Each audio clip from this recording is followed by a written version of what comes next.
Hello, I'm Wes Allen. Welcome to the Must Read series in which the Perkins Center for Preaching Excellence is helping to spread the word about some great homiletical books out there that preachers ought to be aware of. Today I have with me Leah D. Schade, who teaches preaching and worship at Lexington Theological Seminary.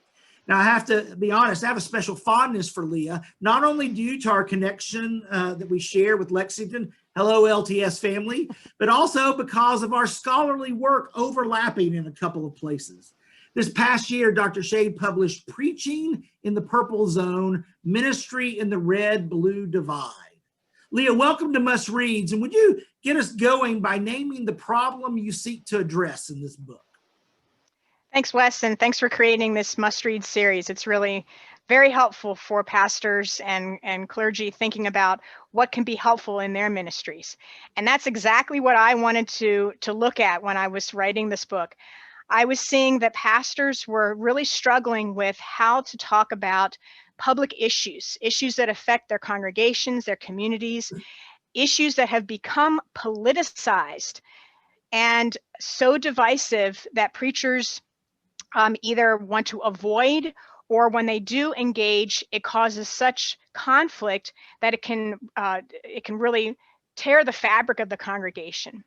So I did a survey in 2017, and I asked pastors, how is it for you trying to preach about these public issues? And I found that a quarter of pastors either never or rarely talk about issues that are affecting their congregants' lives. They keep it purely like spiritual. And that the majority of pastors were looking for tools for how to bridge that red-blue divide and be able to preach to all of their parishioners in order to help them to hear the gospel and to live out their faith. So, in case our audience doesn't know, that kind of empirical research of surveys is not done much in homiletics. There are a few places here. It's done a lot in Europe, not in the US. So kudos for moving us in a new direction there. So there's the problem, this struggle to preach in this divided context and all. So what's your answer? Well, in 2016, I met a Lutheran pastor by the name of Greg Kaufman, and he introduced me to a method of civil discourse called deliberative dialogue, which was developed by the Kettering Foundation and the National Issues Forum Institute.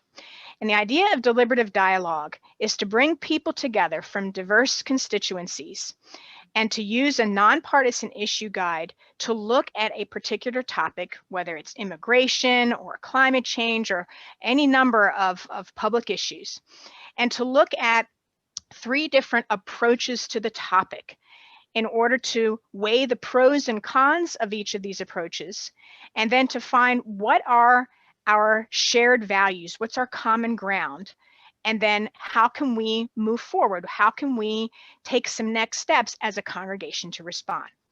So I was asked to do a bishop's retreat for pastors in Pennsylvania with Greg teaching them this method.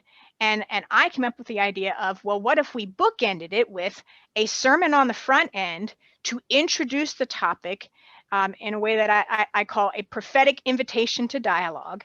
And then the pastor or a congregant or whoever moderates this deliberative dialogue.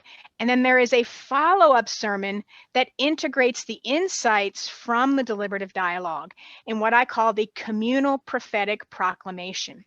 So this is a longitudinal approach to homiletics that addresses an issue over a period of time rather than just a one-shot deal. Well, I love that, and I hope our viewers will get the book and figure out how to use that method in their congregation. So let me ask you, at the moment that we're recording this right now, we are transitioning from a red administration in the White House to a blue administration in the White House. There's been a lot of conflict. I suspect that's not going away just because who's in the presidency has changed. I find that publicly, as well as in ecclesially, conversation is hard to have. So how do you see your method playing out as we go forward? So for you viewers out there, you might notice that Leah has behind her a different background, like many of you are experiencing in all your Zoom meetings. We have a little internet disconnect there, and we're back to finish up here. So Dr. Schade, that we're interviewing right now at a time where the White House is transitioning from a red administration to a blue administration. I think some people have hopes that the conflict will just disappear and it'll all get better, but I suspect this is going to be around for a long time. In fact, it may be raised in some ways. And I find conversations very hard to have right now that don't become intense debates. Conversations, whether they be in the public, in families, or ecclesial conversations. So do you have any suggestions of, in this changing time, in this new administration, what you would suggest doing? Yes, it's really important during this time of increased divisiveness to learn how to listen deeply and reflectively with each other. So one of the things that we teach in the deliberative dialogue method is for people to begin by sharing their stories.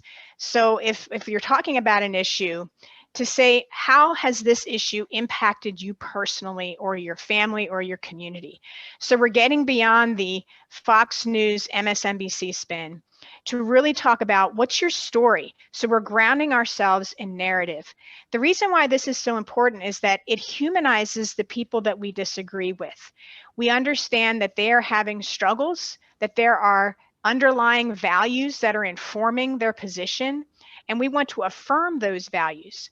One of the things that we really try to emphasize is that when we are identifying our common ground, we may disagree on how we live out those values, but to say that, okay, we all value fairness, or we all value helping our neighbor, or we all value clean water, that's a good place to start.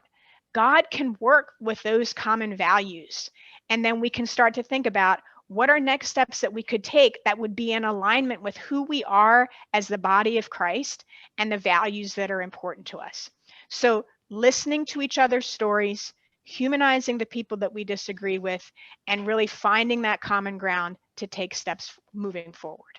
Dr. Schade, thank you so much for giving us time this morning. I hope everyone out there will get a copy of your book and put it to use in their church. And everyone, please keep looking out for the Must Read series. We'll have more books coming your way soon. Bye-bye. Thank you.